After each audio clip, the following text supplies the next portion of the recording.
terakhirnya sekarang Ad-Dahlawi di wilayah Pakistan, Asia Selatan, Pakistan, India. Jadi kalau Anda belajar ke wilayah Pakistan, ke India, itu pasti akan menemukan konsep Hanafi di sini. Ya, konsep Hanafi. Maaf, misal dalam Fatihahnya tidak membaca basmalah, akan langsung. Subuhnya pasti nggak pakai kunut, pasti itu. Ya.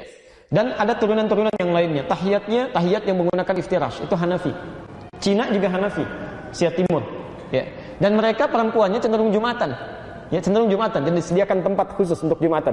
Ya, jadi Jumatan sunnah bagi perempuan, tapi sunnah yang dimuliakan. Itu diantara mazhabnya Hanafi. Ya. Ini Asia Selatan. Jadi kalau ada alumni-alumni Pakistan, alumni-alumni India, pada umumnya pasti mengalami hal-hal dari mazhab Hanafi. Maliki, yang murid namanya Ibnu Wahab.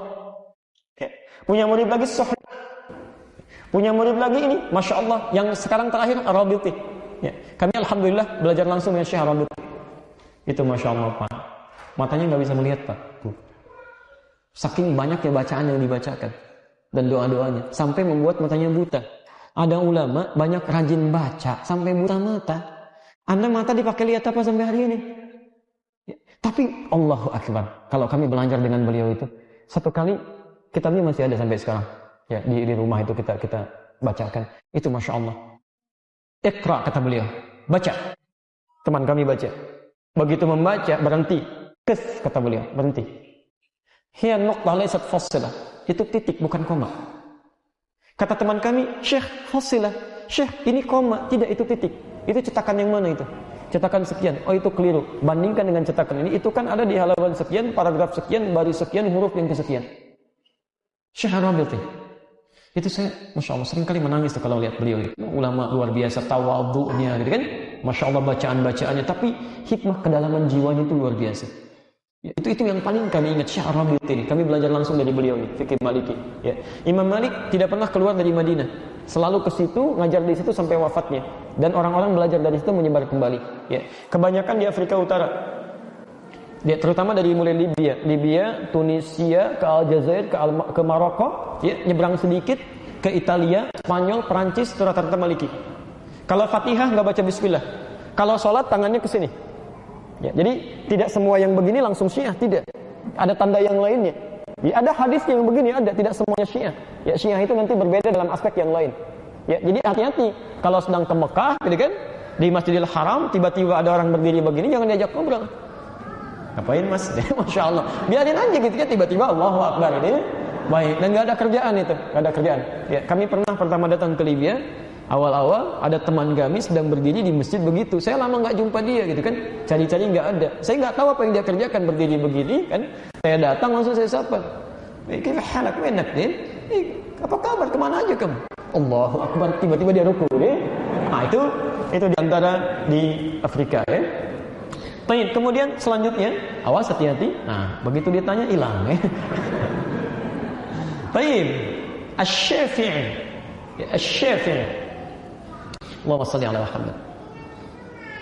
Ini luar biasa, bintang yang sangat terang, ulama yang ilmunya sangat dalam, ya bukan orang-orang di zamannya saja. Proyektor sekarang disebutkan namanya langsung hilang, tak gitu ya.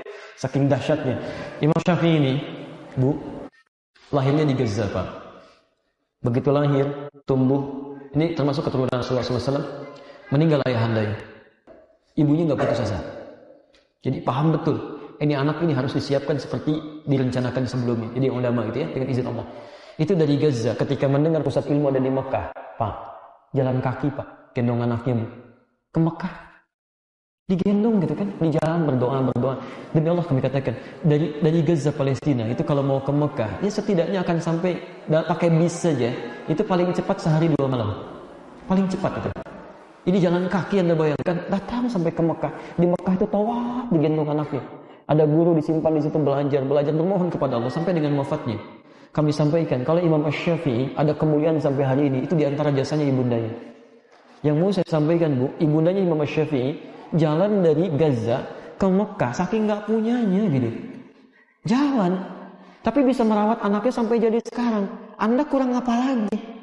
Pasangan hidupnya ada yang masih ada, perangkatnya ada, rumahnya bagus, segalanya ada, handphonenya bagus. Kalau Anda tidak bisa mencetak yang lebih bagus, Anda kurang apa lagi? Itu luar biasa gitu kan. Nah, sampai saking luar biasanya karena doa ibundanya salah satunya itu punya ketajaman daya ingat. Satu kali beliau ingin belajar ke Imam Malik. Ya, ini hidup zaman dan adabnya saling belajar. Ya, datang ke tempat Imam Malik, kalau kita beginilah, majlisnya dibuka hari Rabu, datangnya hari Selasa. Datang hari Selasa.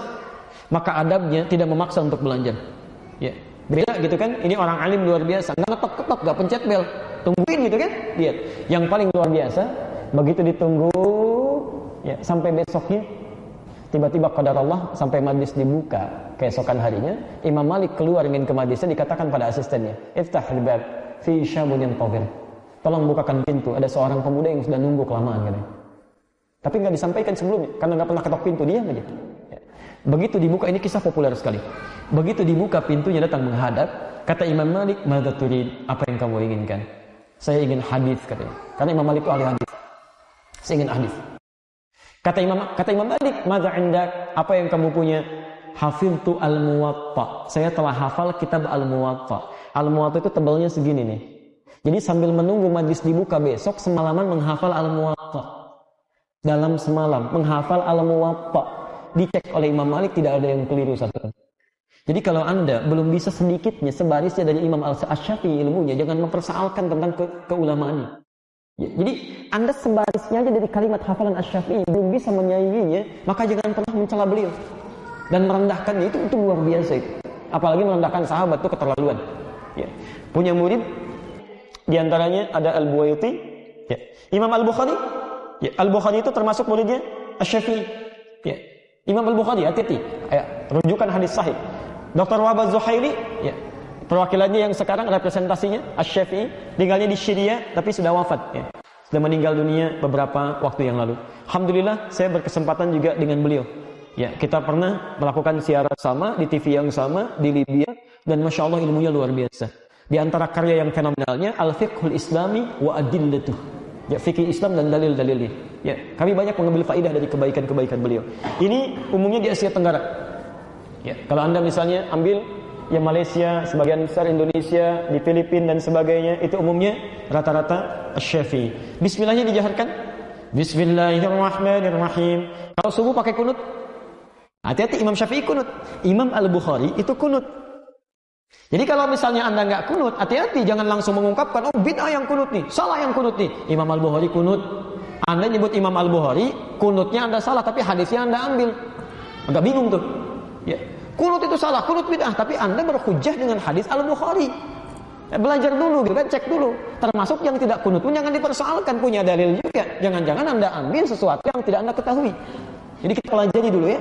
Nah, sekarang Imam Ahmad bin Hambali punya murid Al-Athram, termasuk Syekhul Islam Ibnu Taimiyah, ya, Ibnu Qayyim Al-Jauziyah, termasuk Syekh Al-Albani. Jadi Syekh Al-Albani pun bermadhab. Madhabnya apa? Hambali. Awas, hati-hati, awas. Antum yang belajar dari syekhnya turunan Al-Albani misalnya, Ibnu Qayyim Al-Jauziyah sampai ke Syekhul Islam Ibnu Taimiyah, itu pun bermadhab.